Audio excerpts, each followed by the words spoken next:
కొన్ని ఏళ్ల తరబడి ఆ అమ్మాయిలో అప్పుతోను అనే దెయ్యం విచిత్రమైన మాటలు చెప్పి ఆ అమ్మాయిని ఒక సోది చెప్పే స్త్రీగా మార్చేసింది. ఇప్పుడు సోది చెప్పే వాళ్ళందరూ సోది దెయ్యం పట్టిన వాళ్ళే.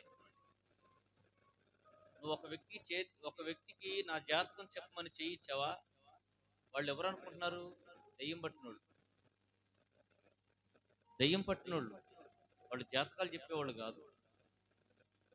నువ్వు అనుకుంటే వాళ్ళు నిజం చెబుతున్నారు. దయ్యానికి నీ స్టోరీ అంతా తెలుసు. నీ ఇంట్లో స్టోరీ తెలుసు. దయ్యానికి నీ ఇంట్లో స్టోరీ తెలుసు. నీ అత్తగోడల మధ్య సంగతి తెలుసు. నీ భార్యాభర్తల మధ్య సంగతి తెలుసు. నీ ఇంటి పక్క వాళ్ళకి నీకు మధ్య ఏం జరుగుతుందో దయ్యానికి బాగా తెలుసు. ఆ సోది చెప్పేవాళ్ళు నీ ఇంటికి వెళ్ళొచ్చి వాళ్ళు ఏం చేస్తారు? నీ మీద కొంతమంది అదో రకంగా చూస్తున్నారంట. వాళ్ళు నీ ఇంటి పక్కనే ఉన్నారు, నీ ఇంటి వెనకాలే ఉన్నారు అనగానే ఎటు ఇంటి పక్క వాళ్ళకి ఎక్కడైనా సరే కుదరదు. అది వేరే విషయం. మీరు ఎక్కడైనా గమనించండి. సోది చెప్పేది ఏముంది ప్రత్యేకంగా? దయ్యం చెప్పేది ఏముంది? ఇంటి పక్కన ఏ ఇంటి దగ్గరైనా సరే, అది నీ ఇల్లు కాదు, నా ఇల్లు కాదు, ఇంటి పక్కన శత్రువు ఉంటారు. నిన్ను ద్వేషించేవాళ్ళు నీ ఇంటి పక్కన ఉంటారు. సందేహమే లేదు. మీరు గమనించి చూడండి. ఎక్కడైనా గమనించి చూడండి. ఇంటి పక్కన మరొక ఇల్లు వాళ్ళకి శత్రువుగా ఉంటారో లేదు.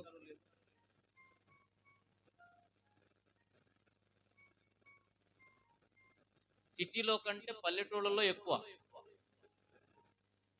ఆ ఇల్లు అవతలోళ్ళు పలుకుతారు కానీ ఇంటి పక్క వాళ్ళు పలకరు. ఇంకా ప్రత్యేకంగా దెయ్యం చెప్పేది ఏముంది? ఎవరో మీ మీద అదొక రకమైన సూప్ పెట్టారని వాడికి తెలుసు. నీ చిట్కా, నీ చరిత్ర, నీ ఇంట్లో సంగతులు మొత్తం వాడికి తెలుసు. ఆ దెయ్యం పట్టినోడు ఊళ్ళోకి వస్తే అది చెప్పదా? దెయ్యం పట్టడం అంటే ఎర్రి సూపులు చూడటం, దెయ్యం పట్టడం అంటే పిచ్చి పిచ్చిగా ప్రవర్తించడం, ఇదొక్కటే దెయ్యం అనుకోమాకండి మీరు.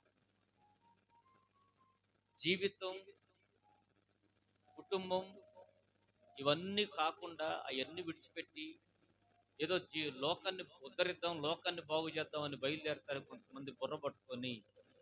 చాలా ప్రమాదకరమైన వ్యక్తులు. వాళ్ళ చేతికి నీ చేయబడిందంటే వాళ్ళు ఎంతమంది చేతులు పట్టుకున్నారో ఆ దరిద్రం అంతా మళ్ళీ నీ చేతికి వస్తుంది. తెలుసా? వాడు నీ ఒక్క చేయి పట్టుకుంటాడా? చెప్పండి. నీ ఒక్క చేయి పట్టుకుంటాడా? ఊళ్ళో ఎంతో మంది చేతులు పట్టుకుంటాడు. నువ్వేం పిలిచి పిలిచి మరి రా రా రా రా నాకేదో చెప్పు అంటావు.